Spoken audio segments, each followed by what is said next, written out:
नुकतंच परभणी इथं झालेल्या भारतरत्न डॉक्टर बाबासाहेब आंबेडकर यांच्या पूर्णाकृती पुतळ्याजवळील संविधानाच्या प्रतिकृतीची काही समाजकंटकांकडून विटंबना करण्यात आली। या निंदनीय घटनेचा निषेध मिरज इथले प्राध्यापक मोहन फनखंडे सर यांच्या कार्यालयाबाहेर व्यक्त केला गेला आणि घटनेचं गांभीर्य लक्षात घेऊन दोषींवर कडक कारवाई करण्यात यावी असं निवेदन तहसीलदारांना देण्यात आलं। यावेळी राष्ट्रीय काँग्रेसचे पदाधिकारी कार्यकर्ते मोठ्या संख्येने उपस्थित होते।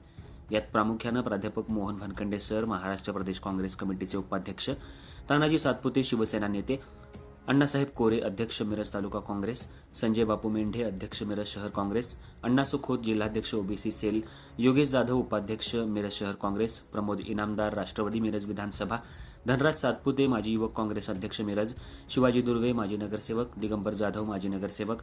सागरदादा भनखंडे युवा नेते, प्रदीप सावंत युवा नेते,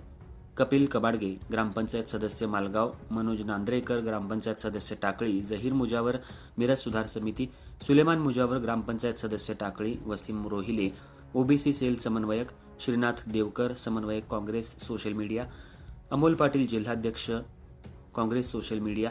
तुषार खांडेकर उपसरपंच मालगाव, सुनील गुळवणे सदस्य दिशा शासकीय समिती आणि प्रतिष्ठित नागरिक सामाजिक कार्यकर्ते यावेळी हजर होते।